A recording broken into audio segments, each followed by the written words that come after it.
In this video, I'll show you real quickly how to embed a video from YouTube on your site. The process is pretty similar if you are embedding videos from other sites such as Vimeo or Dailymotion or similar sites. But I'll just show you on YouTube so you get the gist of what we're doing. So first, I want to create a page. You can use a page or a post, it really doesn't matter. I'm going to create a page.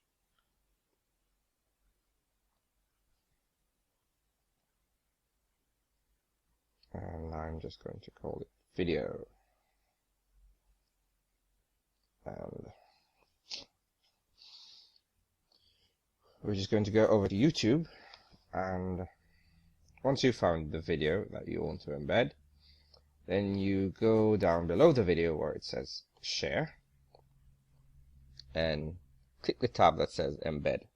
Now there are two ways to do this, and the first way is by using an iframe, and that will be the default. And basically what an iframe is just basically placing an exact version of a video or text or page from another video onto your site. And once you've copied this code, and before you copy this code, let me just show you a few more things. Now you'll see a box here that says show suggested videos when the video finishes. Now I suggest that you untick this, because what will happen is that once your video is finished playing, it will show other videos from YouTube, and then people can get distracted from the content on your site and even go over to YouTube and leave your site. And that's not what you want. You want people to remain on your site and watch your videos. So I suggest you remove that, but it's totally up to you. You have the option. And there's another option that says use old embed code, and I'll get back to that. So for now, we have our iframe code, and we are just going to go back to our site. And in a WYSIWYG editor, whenever you're adding any bit of code to your site, you should go over to the tab that says text, and it's right beside the tab that says visual. So what is here is all code, and you just post that, and then you go back to the visual, and you will see basically an outline for where your video will be. You won't see the video until the poster page goes live. And what I'll do now is just put some space and just put another video, and I'll show you the other option that's available on YouTube for embedding videos. So if we go back over to YouTube and we select use old embed code, but before I do that, I'm just going to show you this option that says video size. You can do this with either the iframe or the old embed code, and based on the dimensions of your post or page area, you can determine how large you want the video to be. And of course, you can also do a custom size. Okay, so you'll be able to set the width and the height. So these are the standard sizes for video. And so what I'll do now is just go down to the old embed code, and what this is HTML code. So the first code was an iframe, and this code is HTML. Now you may be asking me what's different, and why would I want to use HTML? Well, the simple answer is that the HTML code gives you more options. And you know what, let me select a bigger size video just so you can see the difference. What happens with the HTML code is that you can, from this code, manipulate it to do additional things like make the video autoplay and so on and so forth. So now that we have this code, we can go back over to our site, and again we have to go back over to the text mode. But let me just show you a little trick. Whenever I'm adding code, because when you get over to the the text screen. It's a bunch of symbols, and if you're not really familiar with code, it can be a little confusing. So what I do is like to place a marker. So I just put a bunch of X's from the visual screen, and then I go over to text.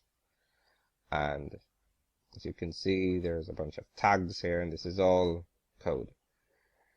But if you look here, you see my X's. So what I do is just highlight the X's, and then I'll paste the HTML code.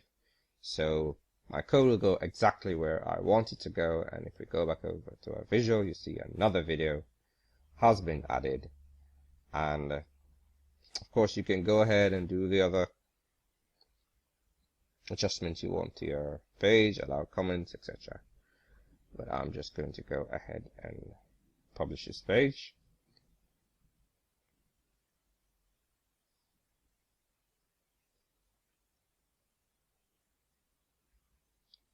And now we can go ahead and view the page.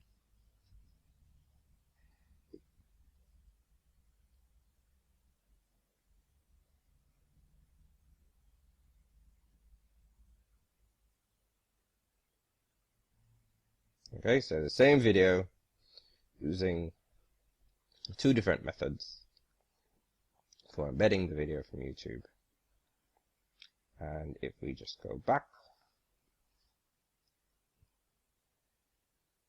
and go to the text module. Now, if you wanted to change the dimensions of the video, you could just adjust the height and width. And like I said, with the HTML code, there's a lot more you could do than just adjusting the height and the width. But just remember, if you want to adjust the height and the width with the HTML version, the height and width are actually two places in the code, near the beginning and near the end. So that's just something to look for. And that's how easy it is to embed a video from YouTube.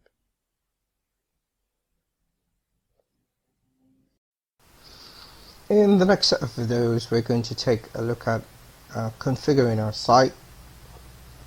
Now, WordPress initially started out as a blogging platform, and by default you will see that your website is basically set up as a blog with all your posts on the home page of your site. But this is very easy to change, and it really is up to you whether you want to have your site as a straight blog, or you want to have a traditional website without posts, or have a combination of both. If we go to our home page, and I'm just looking at this site in a private browsing tab so that we don't see the additional information at the top to edit because we're logged in. And if we just go to our home page, you see all our posts listed on the front. Now by default, this is how your site will be set up with WordPress. And additionally, we've created some pages, and those are being displayed as well in our menu. Now, so if you want to achieve a blog only platform for your website, then basically what you have to do is not create pages and only create posts, or if you create pages, then you can use your custom menus to basically remove them from the navigation and then put links to your posts for specific pages that you want to reveal to your users. Or for example, if you only just want to have like an about me page or contact page. And if you also want to have a more traditional site where you have no posts, then what we do is to go into our dashboard and go to settings and go to reading.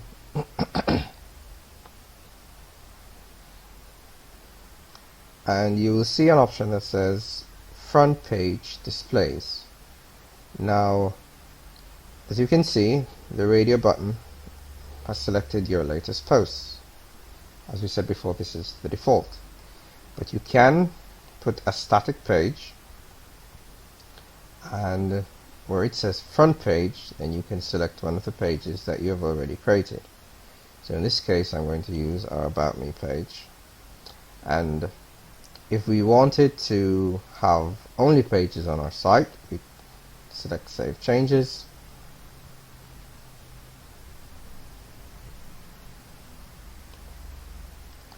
go back to our home page, and of course this would be useful if you have, for example, a business site and you wanted to have a specific home page, a landing page, where you have something like a slider on the front of your services or the products that you offer, and then tabs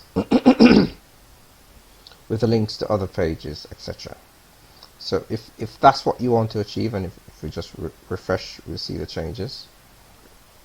So here we are, we have an About Me page, which has now been used as our home page. So we are at the home page of our site, and the only other pages are the pages that we created. And of course, you do have a links to your posts in your sidebar, and this is easy to achieve, and we'll look at that when we start to look at widgets. But all you'd have to do is simply remove the recent posts from your sidebar, and your page would not have posts at all displayed anywhere. Now, if you wanted to do a combination of both, where you still have a static page that whenever users come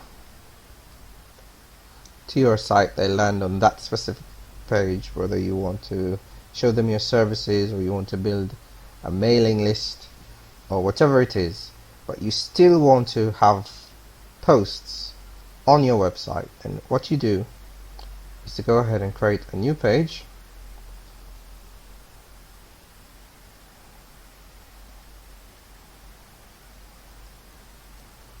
and for example you can call this page blog or news or updates, whatever it is that you want to call it, it's up to you. And you won't put any content on this page, and you simply publish that page.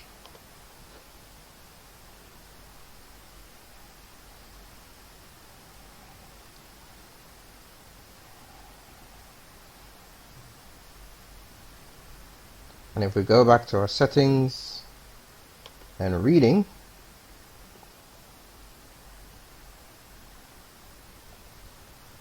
then where it says posts page, then you would select that page from the list, so blog, and then you have some options here to say that your blog pages will show at most 10 posts, and you can edit this number if you'd like. I put 5, and the same for your syndication feeds, which are your RSS feeds, the amount of posts to show in those feeds at any one time. And you can select if for the articles in your feed, if you want to show all the text or just a summary. And there's just one more option here, which speaks to search engine visibility, and this is if you want to basically keep your search private, then you can request that search engines not index it. Now, the search engines will decide whether or not they want to honor this request, so it's not foolproof. But basically, you know, if it is a public site, if you're trying to build your brand and your business, then you wouldn't want to tick this box. But there may be reasons why you would want to, in fact, tick this box to discourage search engines from indexing the site. So if we save the changes here, because what we're trying to achieve is a static front page, a landing page, and our blog posts on a separate page. And there's just one more thing we'd have to do under appearance. We'd have to go to menus, because of course we are using a custom menu for our site. So for that page that says blog to show up, we'd have to add it to our menu. So just like add to menu, and we can of course drag this page to wherever we want it in the order, and I'm just going to leave it at the end for now. And if we save the menu and we go back to our site and update and refresh, and whenever you make changes, just to make this point, whenever you make changes, whether you're making posts or changing options, you should always save or update. If we go back over to our site while that's being done, and if we refresh the page, then you will see that our home page is still showing this about me page, but now we have a page that says blog, and all our posts now appear on that page. So there you have it. That's how those are the options. So if you want a site that just only has pages, or if you want a site that only has posts, or if you want both, and that's exactly how you do it. In this video we will look at creating custom menus, and custom menus will really just allow you to really take full control of the navigation on your website. And to do this, we go to Appearance and Menus. And just one thing to note, that depending on the theme that you are using, then this menu may be slightly different. You may see additional options, you may see multiple areas for menus. It really does depend, but no matter the theme, the concept is pretty much the same. Okay, so if we just go back over to our site, you will see that, and let me just say that since the last video, I just went ahead, in preparation for this video, I went ahead and created another page and a few posts with under a new category called football for demonstration purposes. Okay, so if you see the site looking a little different, then that's what has happened. So by default, what has happened is that all the pages that we have been created have been added to our menu, and based on what I'm seeing here, they've just been added in alphabetical order. Now you can take full control of this. You can put the video page here in whatever order that you please in your menu, and you can also add categories to your menu. So if we go back over to our menu option, now what we need to do is give our menu a name. So there are no custom menus in this theme, so we have the option to just type in a name here, or we can go ahead and create a new menu from the option here. And so we can just call this main menu, and this is just for our purposes to know what the menu is for. And we can just go ahead and select create menu.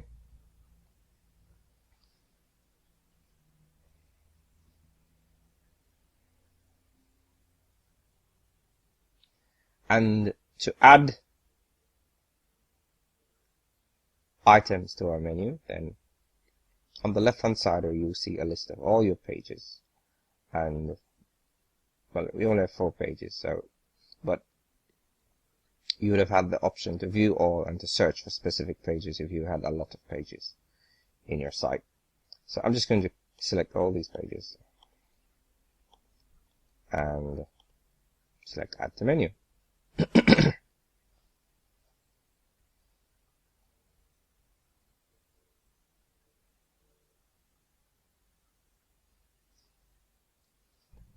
Okay, so as you can see here now, all our pages are under our main menu. Now to move around the order of the pages, you simply put the cursor, and if you see this, the icon here appear, and whatever page our link is at the very top here, would be the first that would be displayed on the menu. So if you wanted this to show last, then you would put it at the bottom, and so on and so forth. So another thing we can do is to have submenus. So if, for example, another page was a sub page for our sample page, to get it to show below our sample page as a drop down, we simply just drag it out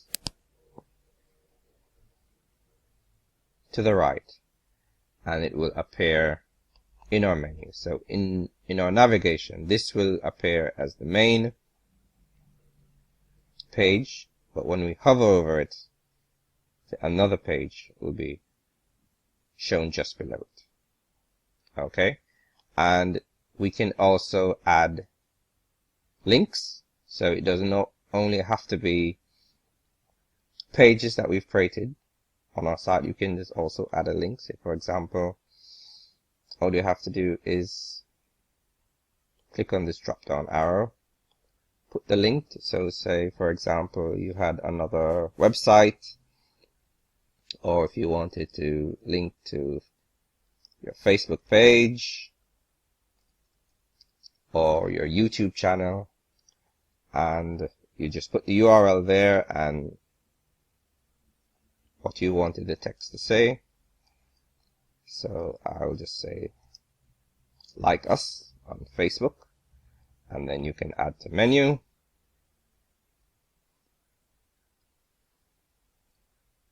and then from there you can again just drag and place this page wherever you want in the order. And I'm just going to stop this video here because it's getting a little long, and in the next video I'll show you how to add categories to your menu.